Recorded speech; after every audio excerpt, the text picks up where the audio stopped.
Hey everyone, welcome to another deep dive. This time we're cracking open Tim Ferriss's The 4-Hour Body. Yeah, this one's a real classic, packed with all sorts of strategies for health and well-being. Some pretty unconventional stuff in here. Yeah, we're talking about someone who's looking to get the most bang for their buck. Right. They want Yep. results without having to spend hours sifting through all the noise. Exactly. We'll be zeroing in on those key takeaways and some of Ferris's more intriguing experiments, stuff you can actually use. Okay, so one of the first things that jumps out in The 4-Hour Body is this idea of the minimum effective dose, The MED. the ME. Have you heard of It's, this? oh yeah, it's all about finding the smallest amount of effort that gives you the biggest results. So it's like maximizing efficiency. Right. Absolutely. You're not wasting time with stuff that doesn't really matter. You're focusing on the actions that move the needle. Okay, so can you give us an example? Like, how does this MED principle apply to something like building muscle? Okay, so let's say you want to get stronger.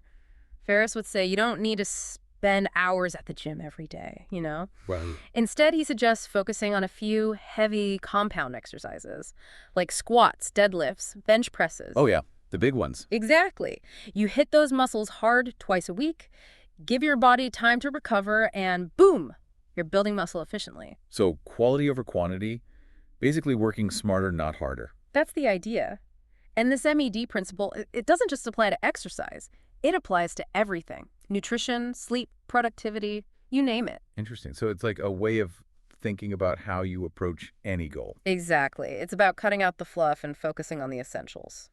Now let's talk about the slow-carb diet. This Yeah. is one of the most popular and probably the most controversial parts of the 4-Hour Body, right? Yeah, it definitely raises some eyebrows. So what's the deal with this diet? What makes it so different? Well, first of all, you're cutting out all refined carbohydrates and sugars. No white bread, pasta, rice, potatoes, things like that. Okay, so those are out. What are you eating? You're focusing on slow digesting carbohydrates, protein, healthy fats, legumes, vegetables, lean meats. And then there's that rule about repeating the same meals throughout the week. Right. Yeah, Ferris is all about simplifying things. This way you don't have to think about what you're eating every day. You just get into a groove. But then there's the cheat day. Yes, the cheat day. Once a week, you're allowed to go all out, eat whatever you want. This seems to go against everything we know about dieting, doesn't it? I know it sounds crazy, but there's actually a method to the madness. When you restrict calories for a long time, your body can go into starvation mode. Your metabolism slows down to conserve energy. Right. The cheat day helps prevent that.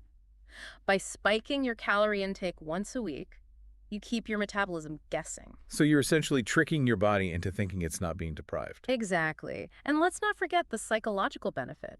A cheat day can help you stick to the diet in the long run. It gives you something to look forward to. So you're not feeling deprived all the time, which makes it more sustainable. Exactly. It's all about playing the long game. Okay, so we've talked about MED and the slow-carb diet. Let's move on to building muscle. Hmm. Ferriss has his own unique approach to this too, doesn't he? Something called Occam's protocol. That's right. It's named after the principle of finding the simplest solution, and it's all about lifting heavy weights just twice a week. Thrice a week, that's it. Yep. You focus on those compound exercises we talked about earlier, you push yourself hard during those workouts, and then you give your body plenty of time to recover. So how do you track progress? Are you just looking at the number on the scale? Ferriss actually recommends focusing on body composition rather than weight. You want to see your body fat going down and your lean muscle mass going up. So even if the scale doesn't move much, you can still be getting leaner and stronger. Exactly. It's not about the number, it's about how you look and feel. Now let's talk about sleep. This is where Ferriss really starts to get adventurous. He's all about experimenting with polyphasic sleep, taking naps throughout the day instead of one long sleep.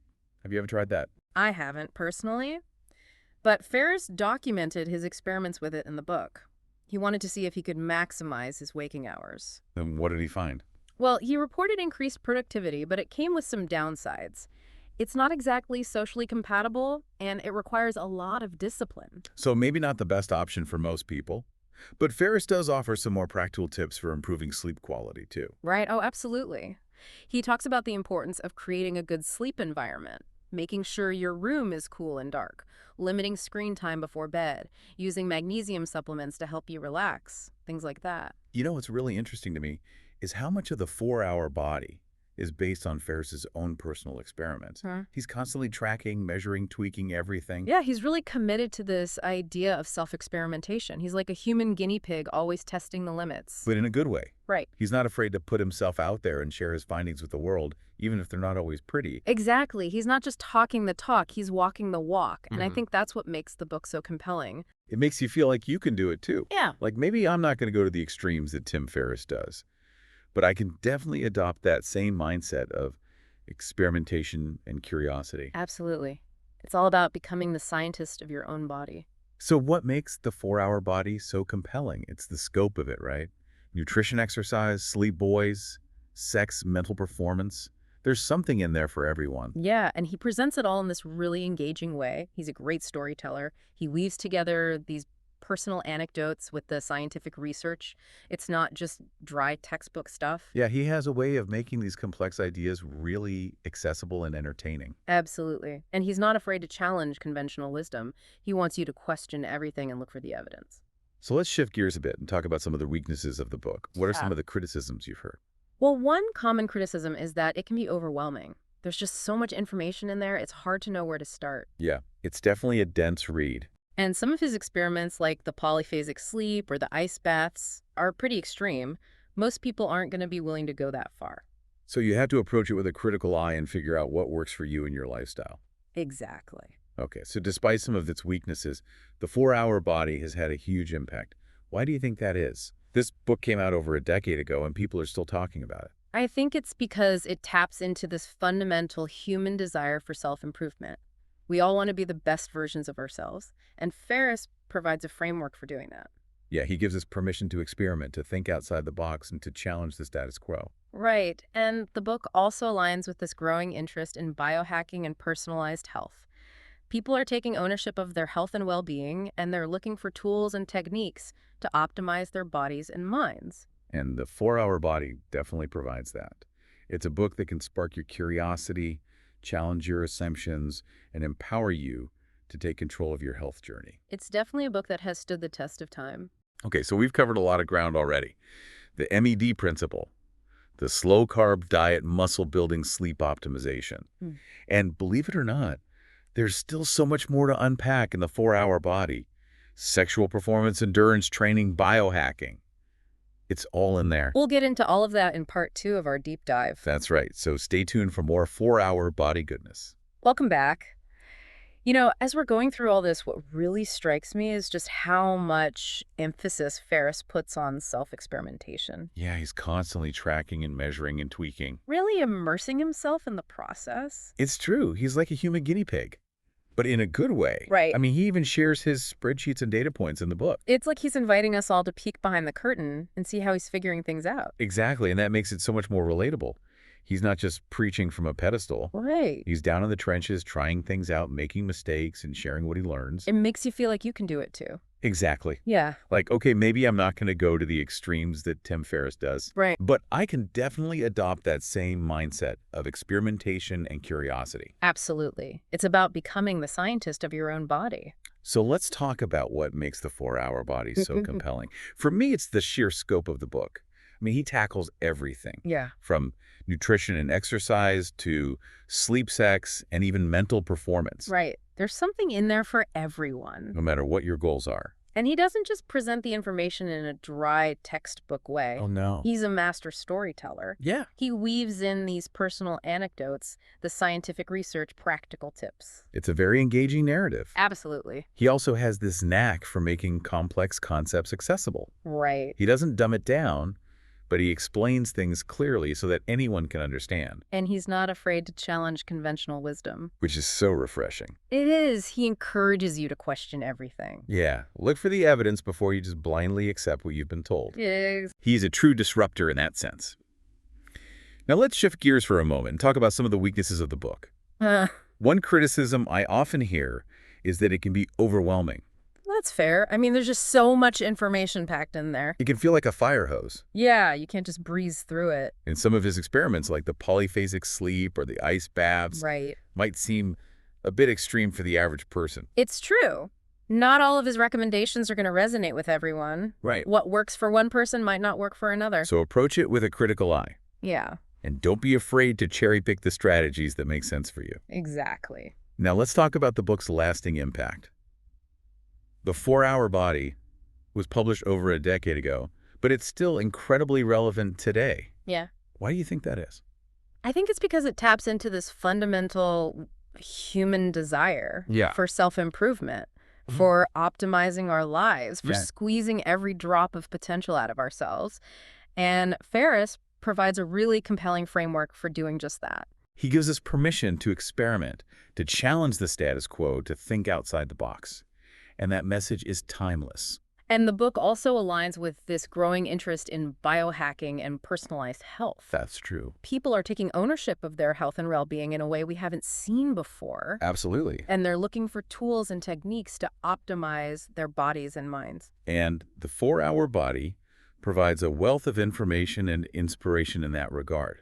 It's a book that can spark your curiosity, challenge your assumptions, and really empower you to take control of your health journey. It's a book that has definitely stood the test of time. Now, shifting gears a bit to a topic that some might find a bit delicate, Okay. Ferriss dedicates a whole chapter to sexual performance. Yeah, it might catch some people off guard, Right.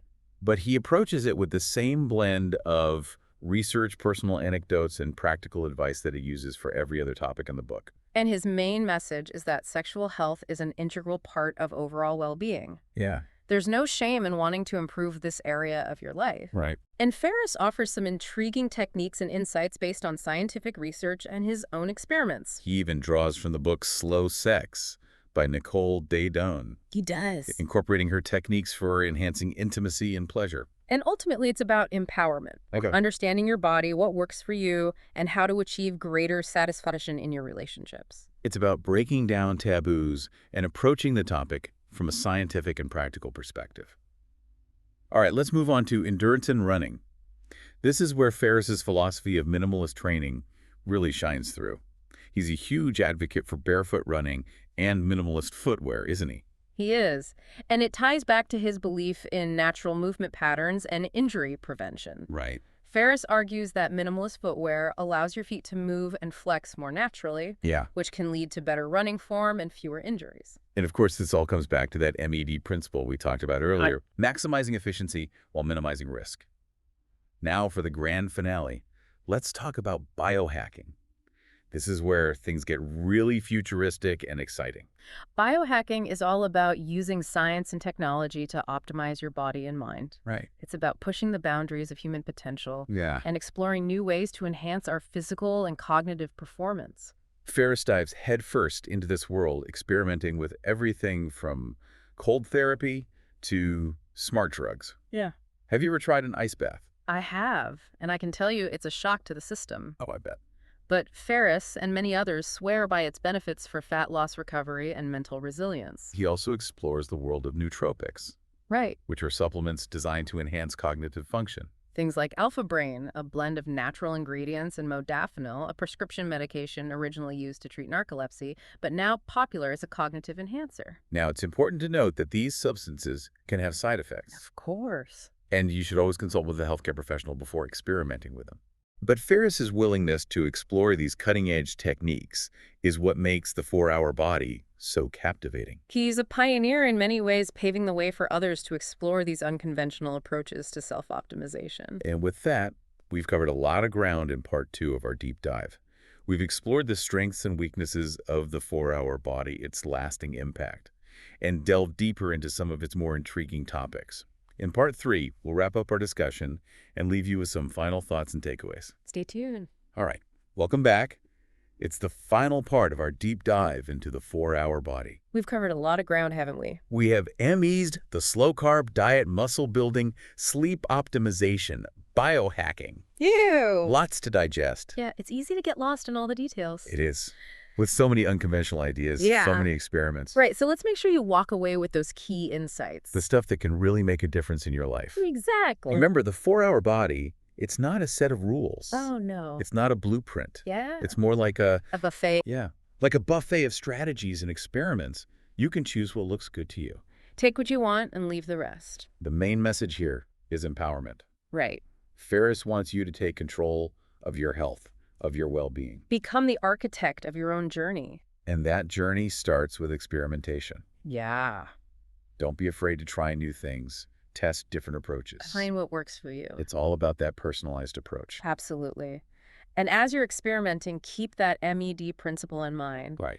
Focus on the actions that have the biggest impact. The 20% that gives you 80% of the results. You don't need to do it all. Just focus on what matters most. For example, if you're trying to lose weight, Okay, maybe you start by cutting out sugary drinks. that's a good one. That one change can have a huge impact without having to overhaul your entire diet. Small changes, big results. And as you're experimenting, remember to question everything.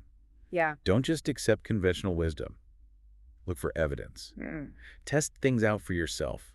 Be open to new ideas. That's the Ferriss mindset. He's all about challenging the status quo, pushing the boundaries. He is And while some of his experiments might seem a little out there, a little extreme. we can all learn from his approach. Absolutely. So what are some of the things you hope listeners will take away from this deep dive? Well, I hope they feel empowered to take control of their health and well-being. Yeah. I hope they feel inspired to experiment, to try new things, to find what works best for them. And I hope they remember that it's a journey. Right. It's not a destination. No finish line. There's no finish line when it comes to optimizing your health and performance. It's ongoing. It's a process of learning and adapting and evolving. Keep exploring. Keep pushing your boundaries. Keep striving to become the best version of yourself. And if you want to learn more, we highly recommend checking out The 4-Hour Body. Yeah, we've only scratched the surface. There's so much more to discover in that book. so much. So go forth and experiment. Until next time, keep diving deep into the things that matter most to you.